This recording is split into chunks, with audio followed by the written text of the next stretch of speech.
Before we go into the podcast, I want to just talk about a business that I've set up with my friend George. It is called the Podcast Introduction Group. So if you want to join and be able to be featured on 24 to 48 podcasts to be able to reach an amazing audience, this is the place you need to go to. Podcast, being a guest on podcasts, is automatically establishing you as an authority and is able to build your personal and professional brand. We handpick of a bank of podcasters that we have to be able to grow your business and brand. We do 100% of everything that needs to be done by my team. You do not need to lift a finger. You are able to expose yourself to new and relevant markets by going on other people's podcasts. You also are able to create brand loyalty. People will love listening to you and coming back to your products or services, and it's able to increase your revenue. So if you want to be able to get involved, you can sign up quickly, registered with an account manager. There's an onboarding call where we target the podcasts that you want to be on, the type that you want, whether it's entrepreneurship, business, health, fitness, whatever it is. We then match you to those podcasts and you can start your journey. We have regular catch-ups with our account managers, and Google ranks you when people search for you. So when people are searching for you, you're able to see your podcasts at the top of the list. So if you are interested in being a podcast guest on multiple podcasts, we are the place to go. If you go to podcastintroduction.com and go and register your details, we will have a quick call with you, match your podcast that you want to be on, and we can then start this process ASAP. Thank you so much for your time. I appreciate it. Back onto the podcast then. Just one last thing before we go into the podcast. I just wanted to talk to you about the fact that I have a YouTube channel that has been going for quite some time, and I am recording and releasing all of my interviews with some short videos as well on YouTube. So please do check it out. YouTube on Absolute Business Mindset. You'll see a bunch of interviews there, all the longer format interviews and some short videos as well. So please enjoy that. And here goes with the podcast interview.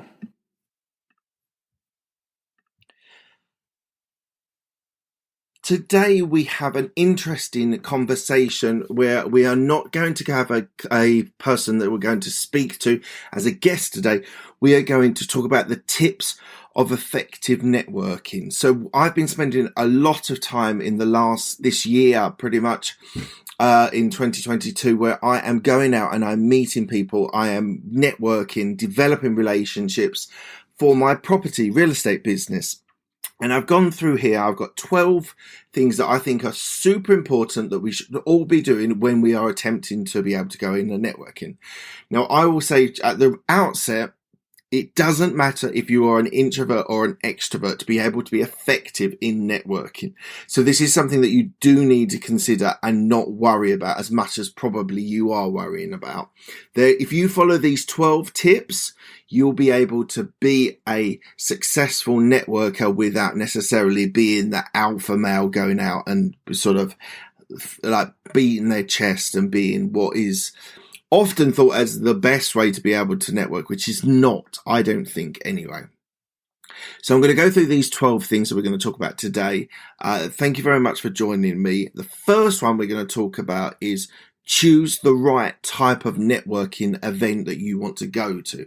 So it might be a property real estate networking event. It might be a business one. It might be an entrepreneur one.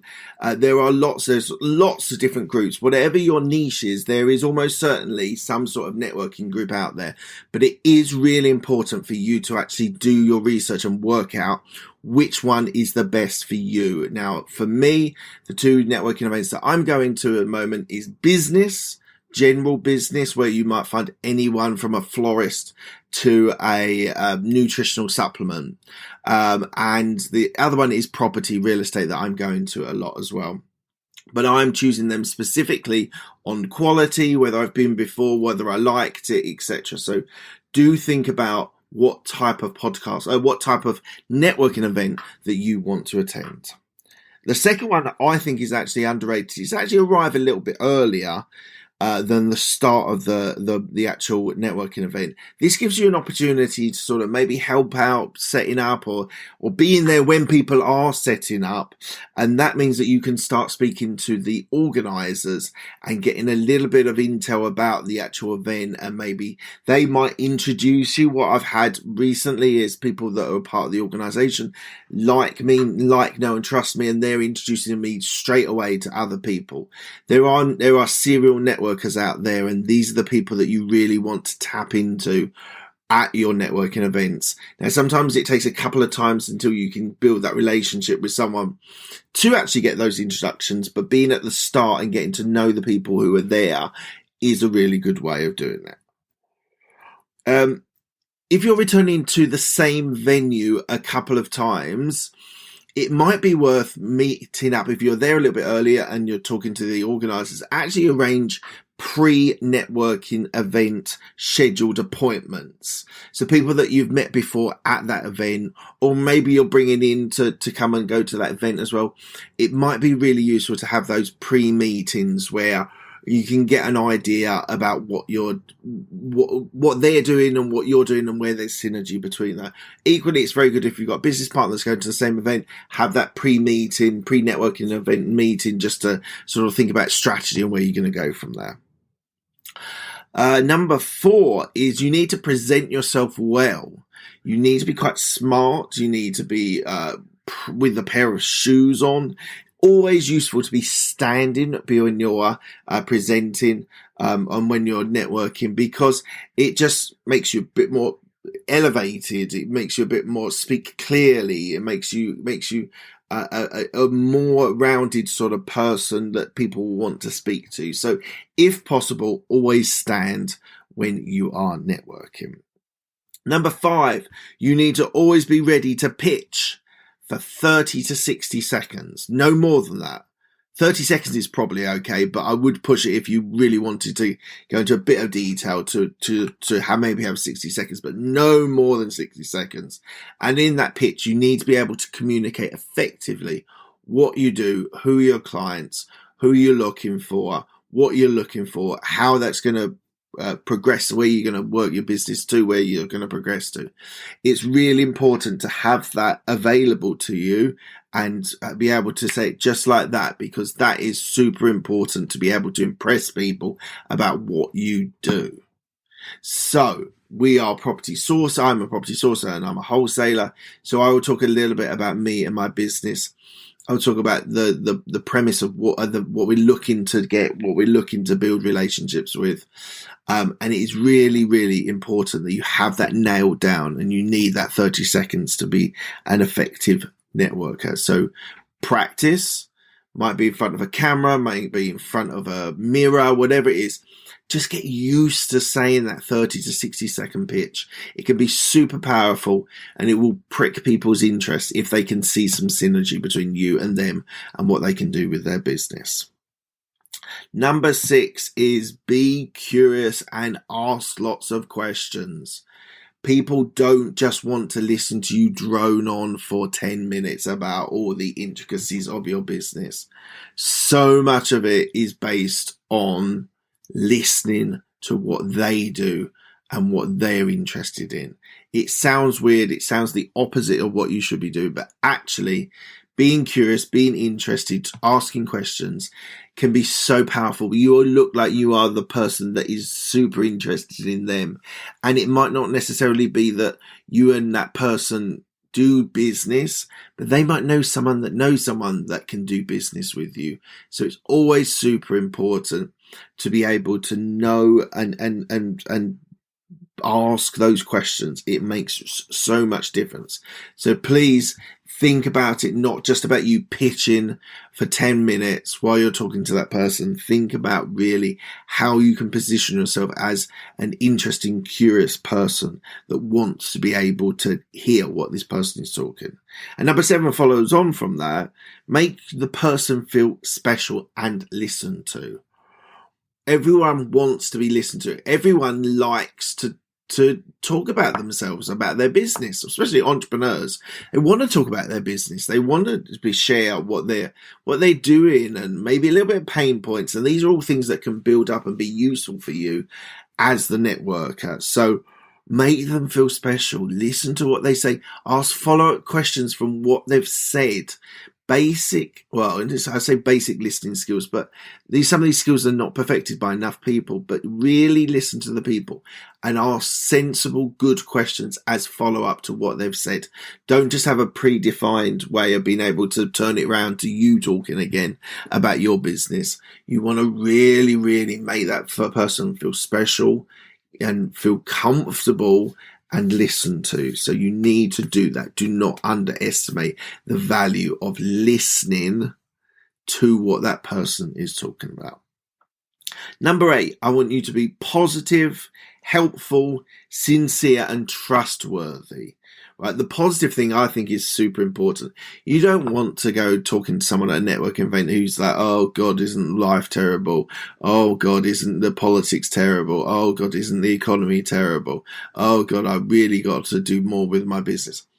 It is not going to work. You want to portray yourself in the best possible light. You want to be authentic, but you want to be positive about opportunities in your business. Understanding their business and think of opportunities for them. You want to be able to be helpful and be trustworthy. As I said earlier on, it's not always just the person that you're networking that can do business with you. Or equally, it might be a friend of a friend that can do business with you.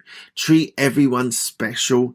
Treat everyone that they are super important to you, and that you want to make them feel, I can't remember what book it was from, making someone feel they're the only person that you want to talk to that night. Just is super important.